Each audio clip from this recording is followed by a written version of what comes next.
Welcome back to the Dear Katie podcast. This is Katie Kessner. I am the primary host of the Dear Katie podcast, and we are so delighted to have you take this journey with us on our weekly podcast episodes. I just want to remind everyone to do great self-care.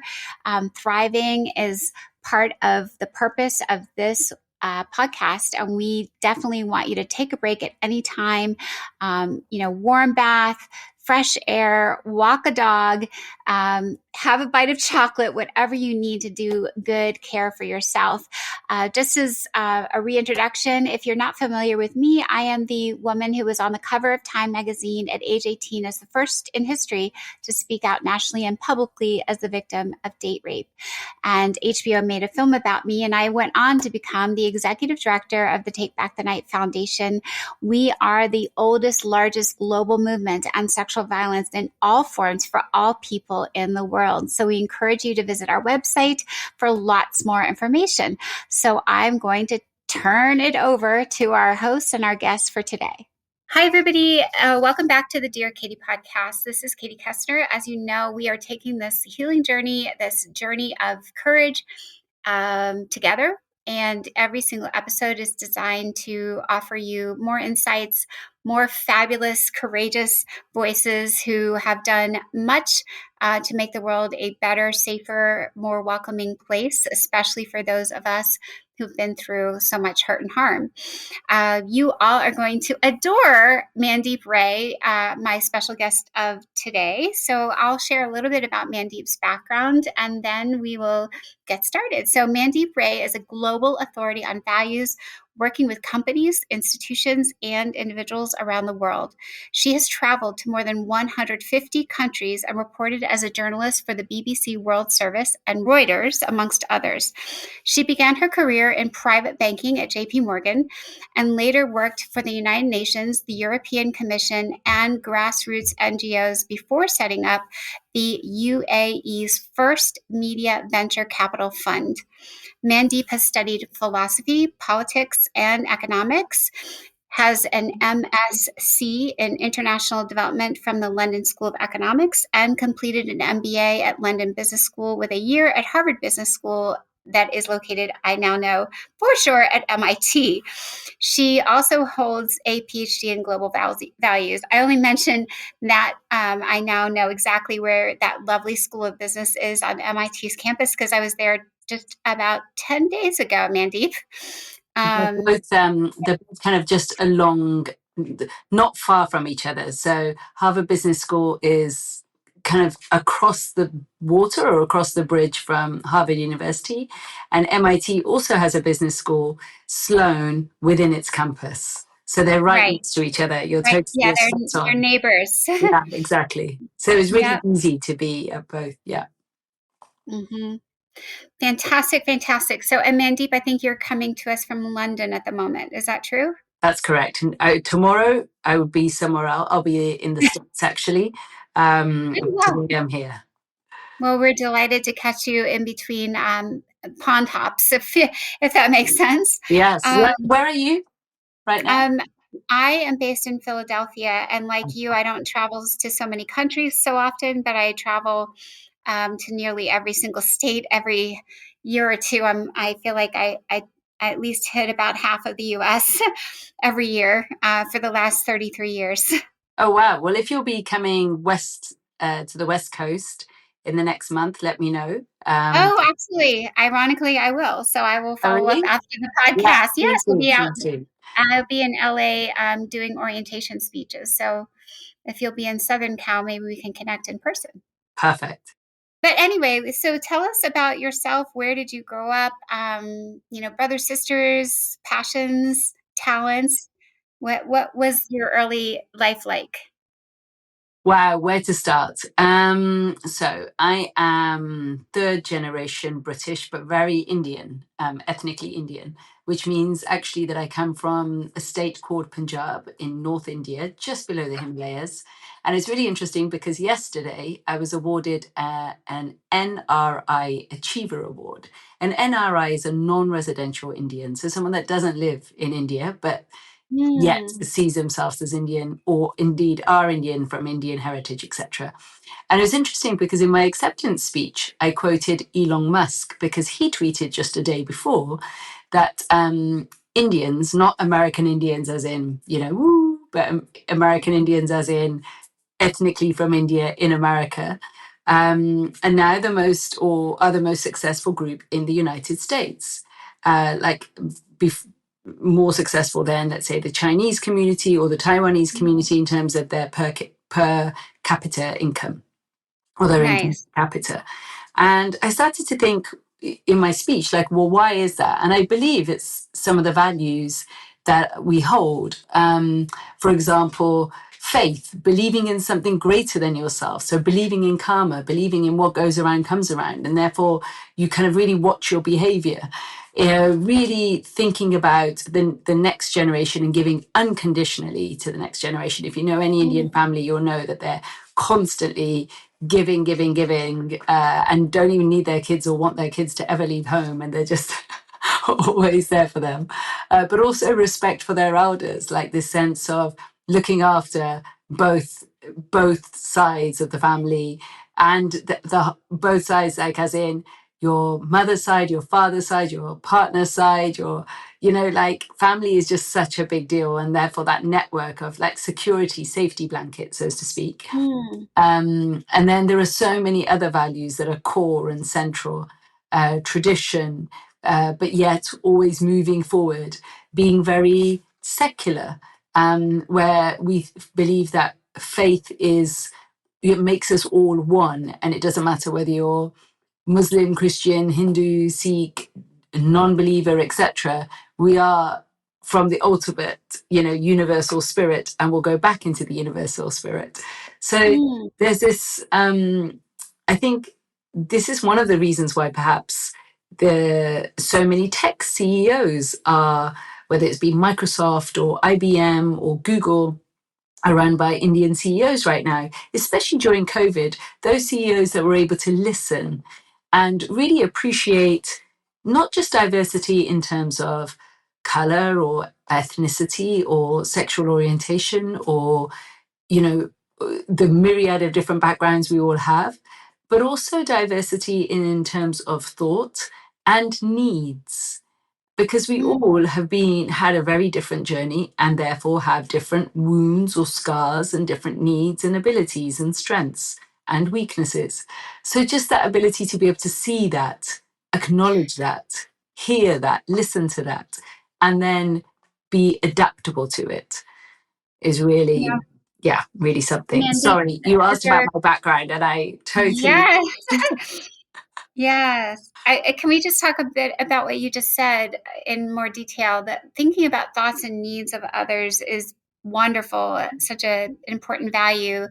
And I don't think that that's done very well in American culture in general.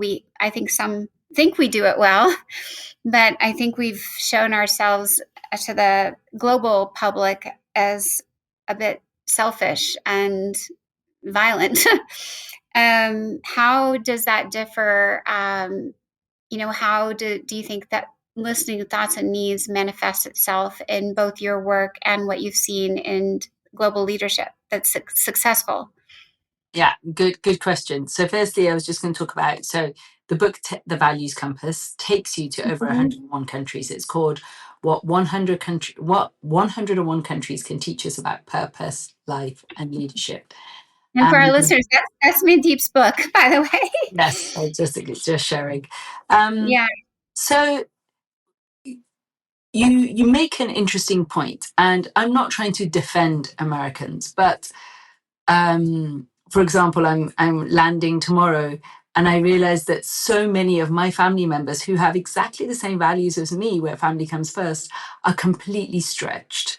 They're stretched because an uncle has had a stroke. They're stretched because someone's getting married and is having to move countries. They're stretched because work is insane and it's kind of relentless. They're stretched because they're having to juggle their children in camp during the summer and work and parents and it's just like everything's having to be done the kind of village is not necessarily there. It's just you're having to do everything yourself almost. And so this sense of, you called it selfish. Maybe it's just that it takes so much more to, just so much is resting on your shoulders, and therefore your capacity to give, or to relax, or to breathe, or to welcome, or to think of others is diminished, not because that's you, but just because that's the context that has been created. I speak about the value of entrepreneurship in the US, and we know it's so, so strong. But the value of, I don't know, you wanted an example of a country that maybe does that better. Maybe a country like Thailand, where there's this sense of service. And you see it in how they approach everything. Like, the level at which there's a service in terms of I serve you. I'm not just serving you because I want a bigger tip. It's I serve you because I value you. You've come, and it's like God is entering. And whether I serve you through a massage, or whether it's giving you a cold towel as you enter because you might be hot, or making sure that there's that you have something to eat and drink immediately. In some cultures, for example, in the Arab cultures, they have this almost philosophy of saying that we won't even ask your name for 3 days, or ask how it is that you turned up, because who knows what you went through. And then maybe on day 3, we'll say, so what's your story? But it won't be like transactional, or what do you want, or what's your need. It'll be much more, we are your home, we're here for you, we've got you. Mandeep, let's talk about, as I'm listening, I love talking with you already so much, because it brings to me mind so many more thoughts. So let's dig in service as a concept, and let's juxtapose it with harm. You know, how do we, and maybe other cultures do this really well, when a person harms another, perhaps with intent, right? Not unintentional harm, but, true either degradation type of harm or exploitation type of harm. How does one then turn around and set that aside and continue in this lane of humility and service and gratitude for others and their lives? Great question. We've all been harmed, violated, injured. I don't think there's one person on this planet who hasn't. I mean, I shouldn't say that, but I do think all of us have experienced some form of pain, and therefore everyone could probably relate to this in some shape or form. Violence can come in many ways, right? It can be sexual violence, it can be bullying, it can be guns, it can be knives, it can be just someone constantly poking you, but relentlessly. It can be scar, everyone has some wound for sure. And that wound will be physical. We all have physical wounds, but we're also wounds that are being constantly prized open because a certain situation or condition happens again and again and again. And before that wound is even healed, it happens again. And before, you know what I mean? And then that gash becomes bigger and bleeds deeper every time, because it takes very little to open the wound again. So, and we could call that even to be triggered. Once that wound is present, it's very easy to be triggered. I would say that one of the biggest lessons, or one of the most valuable things that I learned, or that was shared with me, was almost this Buddhist philosophy of, okay, you were wounded, let's acknowledge it, and it's true, and it's unfair, and it happened. Now we have a choice. Do we wound our own selves again and again, not intentionally, but just because we remember it in certain ways, or we choose to bring it up again and again, or we choose to delve in it and swim in it, and that doesn't mean that you should forget it, but should you forgive it? And who would you be forgiving it for? are you forgiving it to make because of the other, or are you forgiving it because actually that's going to help you first and foremost? It's going to allow you to sleep. It's going to allow you to breathe properly again. It's going to allow you to heal. I mentioned this value of forgiveness because actually in the book, South Africa has the value of forgiveness. If we think about how much violence and how much has happened on the South African soil, from the apartheid, before the apartheid, after the apartheid till today, if that value of forgiveness is not practiced, it's almost impossible to move on. And then there's just repetition upon repetition. We've seen a lot of violence. I mean, just in the last few days, depending on when this will air, you wouldn't know about it. But yeah, it's Let's yeah. let's keep on that for a second. So I like thinking about the concept of forgiveness.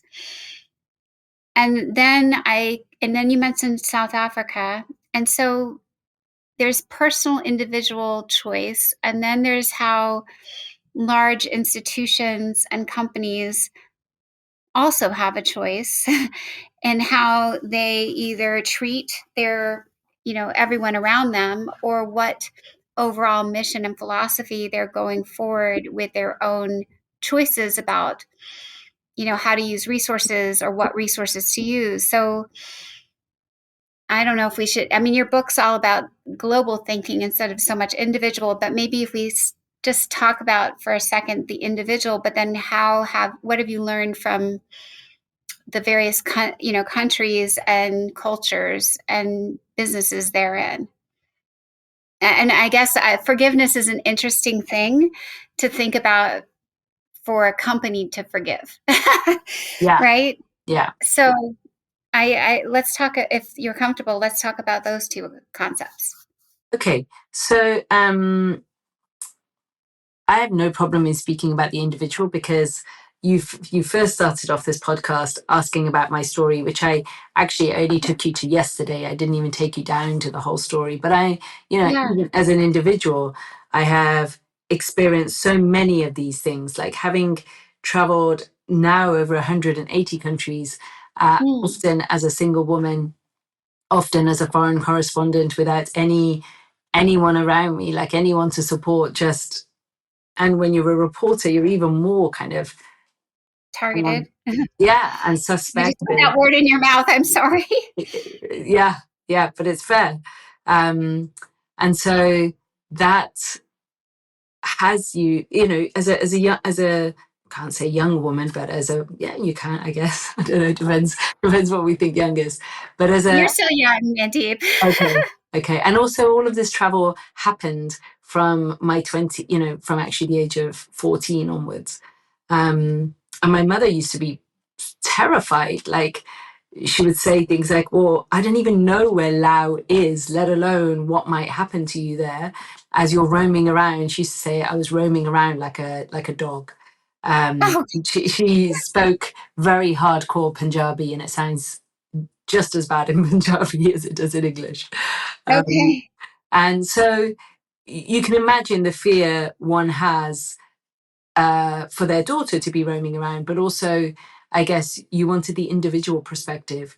And as an individual, there are times when I have put, you have in your hotel room, you might have a door that has that Hmm. kind of a lever. I've put like chairs against the lever so that if anyone were to enter, God, like if anyone did have the key that I thought I had, but others can have it, the cleaner can have it, the reception can have it, etc., that please God, may that door not open, or please God, may I wake up if that door were to open, or please, you know what I mean? Like that's the kind Hmm. of precarious situations you find yourself. Mandeep, I did so many similar things. I think you traveled a lot, and I did too, as a single woman, but not in as much danger as you. So, but believe it or not, even in rural South Dakota, I think I was doing the same.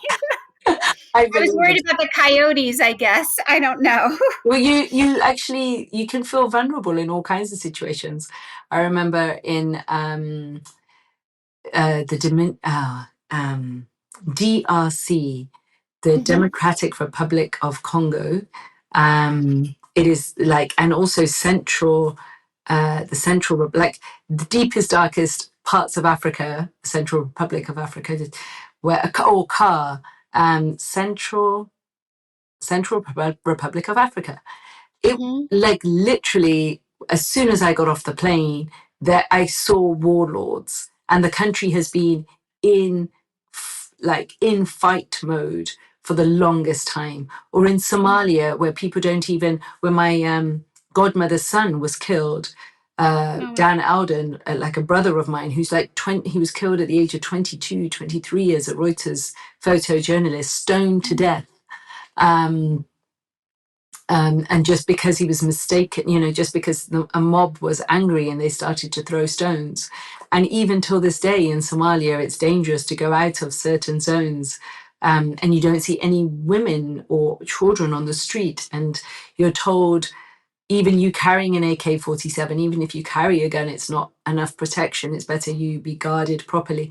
Like those kind of situations, you definitely, yeah, it's a whole nother level of violence and and and Well, yeah. yeah, Mandeep, actually, now I want to talk about that for a second. How did you mentally stay so strong and yet physically had to endure this constant, potentially exhausting sense of on your being physically unsafe and having to be on the watch? Like there's no letting your guard down ever.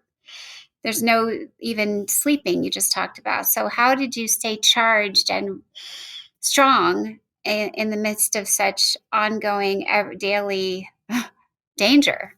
Yeah, so good question. Firstly, I would try not for it to be really long periods of time, because actually Mm. I can't function if without sleep for, like, I remember there were 2.5 weeks without sleep, and I actually was not functioning after that. There's like, Mm. you want to keep it at a reasonable, you want to get in and out if it's possible. If it's to the point that you can't rest ever, then that's not a good, that's a non-functioning state, not a helpful state to be in. So one, I would try and minimize the length if it's possible. But sometimes I remember actually in Somalia, I couldn't get out at one point, and then the people I'd interviewed that I trusted, I'd interviewed former prime ministers, I'd interviewed all kinds of all kinds of people. Can you trust them? You know how you can feel it in your gut if you can't trust a person. It's almost like Mhm. your body speaks before your brain can logically put it together. And sometimes you feel a sense like you can trust, especially when you're in let's say, a household where you're immediately treated like, someone's daughter. The mother hen has like adopted you as her daughter or sister or friend, and then you can breathe for a bit potentially.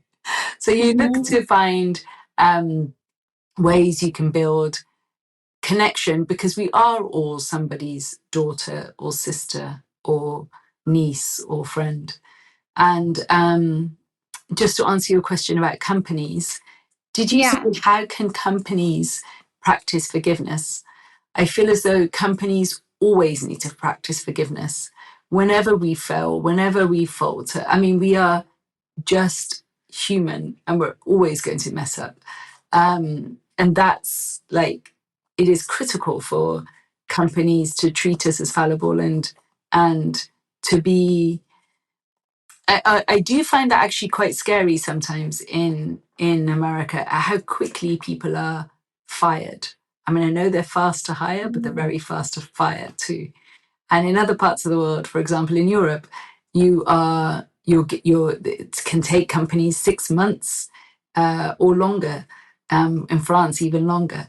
And I'm not saying that that means that there's more forgiveness, but hopefully there is a level of, well, let's give that person the benefit of the doubt, or a warning, or know what is going on for them in their world.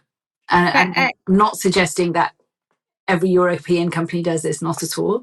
What I'm suggesting is that, for example, if we go back to South African forgiveness or African forgiveness, Mumbutu, I am because you are.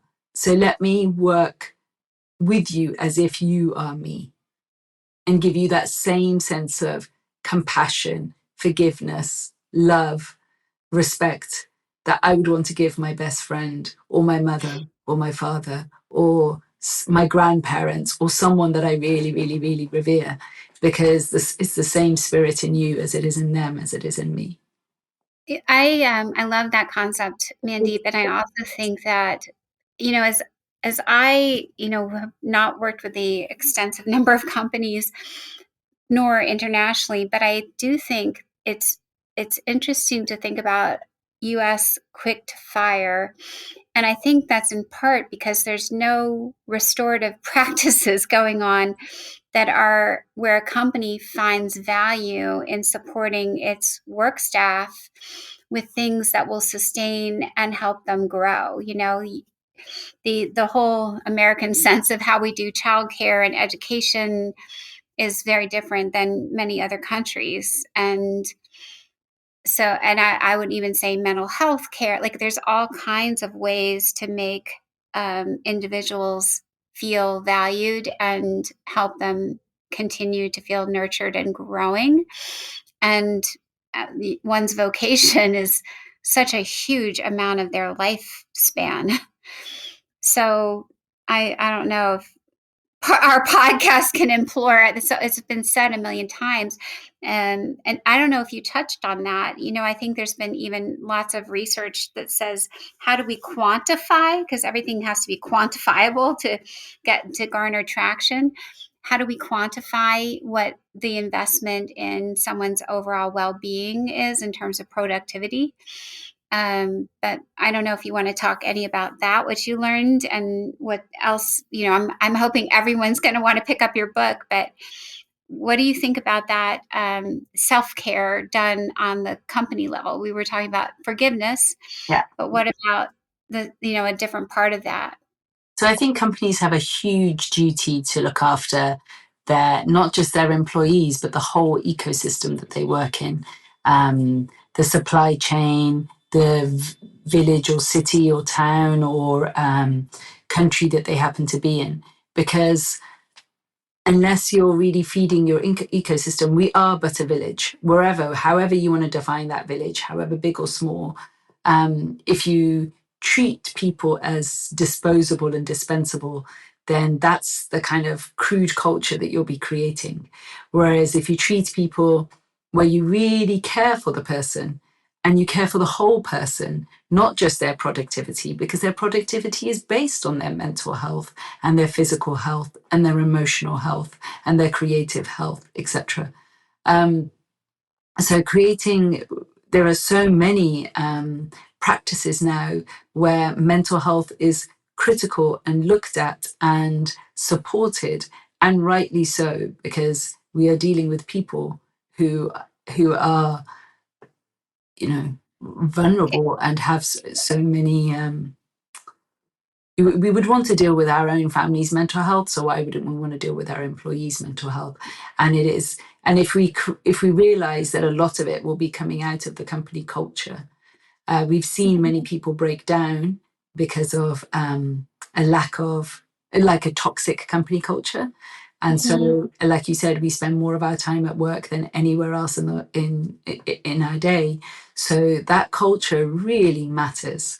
I often feel that when there is such a big, not just unemployed, but frankly, homeless population, or if there's such a big population that are kind of down and outs, don't have any access to neither good healthcare, nor good social security, nor decent education, therefore, etc., how are you ever meant to recover? How are you ever meant to get onto the first rung of the ladder and be able to climb up? And when that's true for so many people, like half the country, then aren't we just crippling ourselves by thinking that we can ignore people's mental health, or we can just uh, kick them out, or we can think that this is not, not on my turf or not on my land? Because the whole society is on your turf and is on your land, and they all need to be looked after. And if you do, then you would really reap the rewards, and actually productivity would be much greater. So if productivity is the ultimate aim, GDP, gross domestic product, as opposed to, for example, Bhutan, where they look after the gross national health index, and so GNH, and they're really looking at the national health happiness quotient, then imagine how different that society is and you'd expect it to be. For example, rather than everyone clamoring into big cities and cities becoming more and more polluted and populated, and there being, instead of abundance, they're becoming more of a lack mentality because everyone's fighting for the same jobs and there's just, clamoring over each other. Bhutan, and I know the King of Bhutan really well, has made a conscious effort of making sure that all the villages have good medical facilities, good education, and jobs available where everyone can feel fulfilled and successful and proud of where they work, so that there isn't this kind of mass clamoring to the cities. In fact, the capital is so not overpopulated that it barely needs a set of traffic lights. Oh wow. But I was That's kind of, yeah. I think that's quite a picture in my head. Um, can you give, that was a wonderful example, Mandeep. Do you have any others of this kind of investment in self-care and, community care in your Yeah. travels? Yeah, many. An example I could give you is from Madagascar, where I speak about the value of Madagascar. It is solidarity. I was going to open it up and show you. This book is written in just like 2-3 pages, per country or per vignette or per chapter, and it takes you into that culture and that the best value that you could then adopt in your life. And so the value of solidarity from Madagascar is such that rather than having an insurance policy and then having to call the insurers and hoping that they don't kind of windle their way out of covering you, people are each other's security blanket and net. And this is done very tangibly. So, for example, if someone were to, this happens a lot in Kenya too, if someone were to be successful and get into a top university, then there would be an envelope that goes around the office and everyone chips in to make sure that their fees can be covered and they don't have to turn down that place, because that child of the village is a child of us all. It's all of our children. That child belongs to all of us. And their success is our success because they're part of our village and our community, and they'll come back, or they'll be from us, or they'll be carrying our name, or they are us, you are me. And in Madagascar, I remember there's this very unique geographical structure called the zingi. It's like spiky crystals almost, that go miles and miles. And you just think, how are we going to kind of get to this pinnacle point of this zingy area? And I had 2 small children. They were barely like, I don't know, maybe 4 and 5. And some locals saw that I'd become stuck, or we'd become stuck. Our car was stuck in this ditch. And they literally had to, again, you can call an insurer, but no one will be there in time, or you'll be waiting there for hours. And they just took tree trunks and put it under our car wheels, and several of them, so that we could get some friction and come out of this ditch that we were stuck in. And then we saw that we had small children and picked these children literally up onto their shoulders. You imagine 2 dangly legs and a little body, and you're holding this little child up as you, with your flip-flops or your shoes, these locals were walking across the Zingi, showing us the way and how we could walk across the Zingi, and had our children with them. And if they hadn't have done that, there was no way that we would have made it across to the Zingi, across these kind of crystals, spiky crystals. Just none, because the children could have fallen or slipped or injured themselves. And there is no money in the world can repay or express our gratitude. It was just, the power of one person having the back of another person. Yeah, Literally, when you stand on that. Mandeep, I can't believe you. That story is almost identical, minus the two children and the spiky things. But we got stuck in Kenya, and the same thing happened where we had to put the bar, like Tree trunk the beneath. yeah. Well, they took that was like pieces of wood um, to somehow get us out. It was terrible. Yeah. I thought we'd be, I was like, well, we'll just be here all day. Who knows if we're ever going to get anywhere? But it was so interesting to see how people just supported people. They drop everything and come and help. It was refreshing. That was a heart uplifting story, Mandeep. I can't wait. Now everyone's going to want to read every chapter. What was another one that you love that would inspire some more of our listeners to do something differently or think about something differently? Well, I'm liking Another country. this podcast because you're making me speak about countries that I don't normally speak about. So, for example, I have my kind of like classic examples that I give, but so Mhm. far you have asked questions where I've had, and I appreciate that, and I'd rather we stay there because, firstly, I'd rather serve the listeners, really serve them from how you would want them to be served. Number one, Mhm. and number two. One thing I heard from you that's had me thinking since you said it, it was self-love.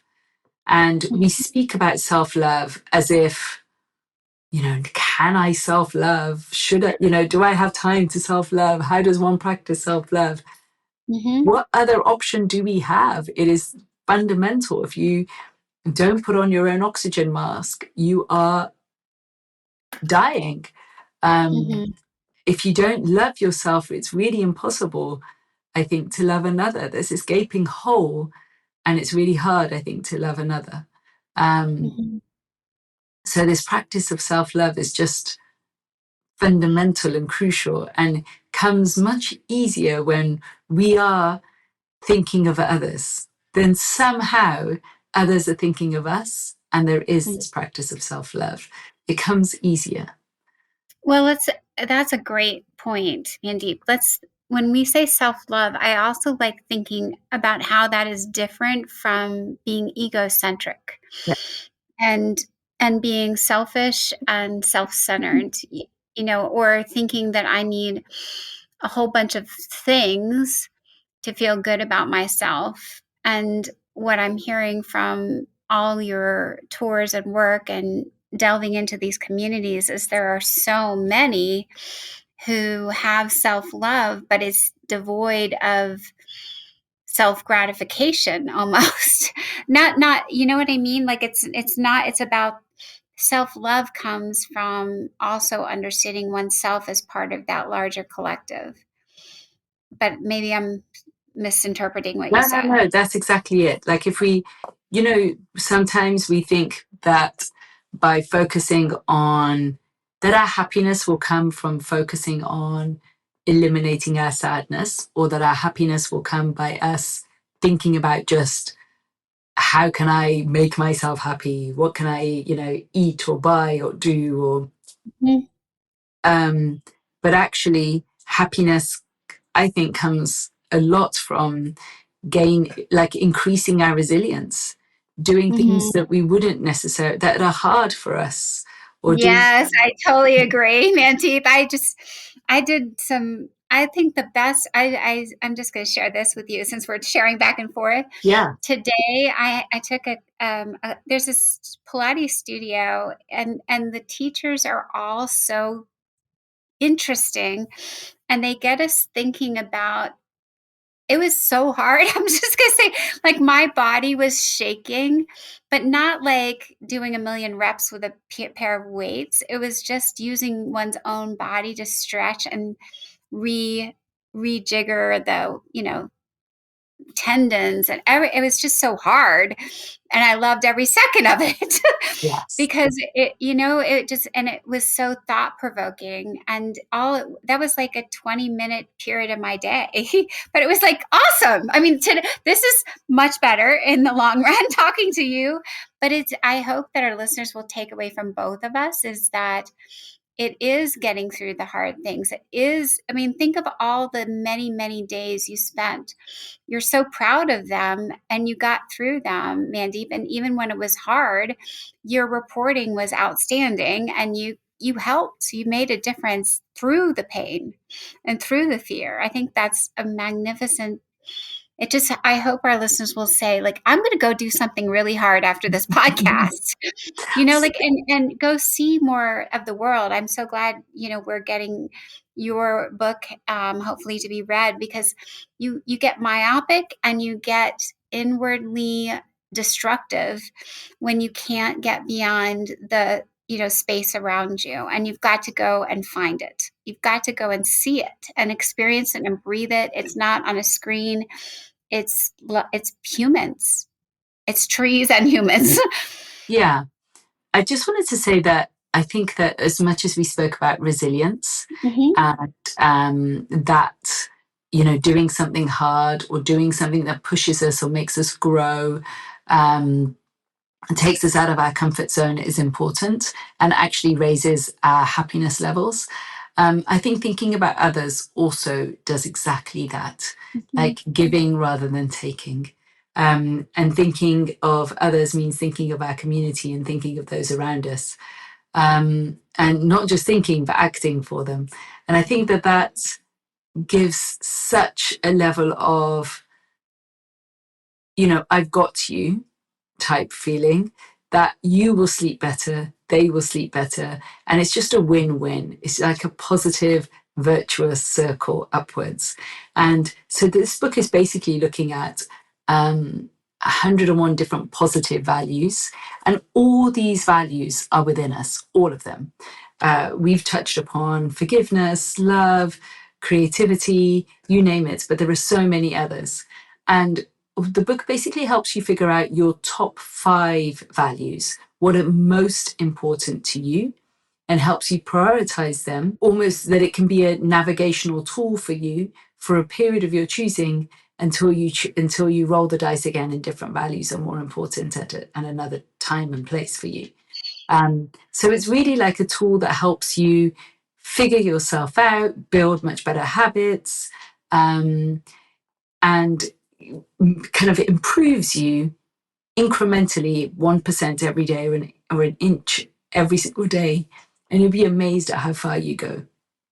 I'm sure the journey is not only a delight, but I think anyone of our listeners who picks up the book can, just imagine. I love the idea of honoring all of these cultures, and the mini anthropologist in myself is so happy because I think, again, we, especially Americans, we just get so caught up in, right now, obviously, we're in this political maelstrom, but I think sometimes we forget how big the world is and how important it is to think about other ways of being a human on this planet. And that's clearly what you personally have done, Mandeep, as well as your book. And I think it's glorious. It's just perfect. But I'm really, really, really grateful to have spoken with you and to have, I'll be coming over in a day's time and hopefully we'll be able to Absolutely. create Create Yeah. some more goodness. Well, Yes. we can chat after the show, but I just wanted to personally thank you for taking the time and figuring out the time zones and spending a little bit of time with our listeners. I know they will enjoy reading your work and learning more about all the places you've traveled, and hopefully even picking up some of your prior writings and work too. So Maybe thank there should be actually a Values Compass podcast.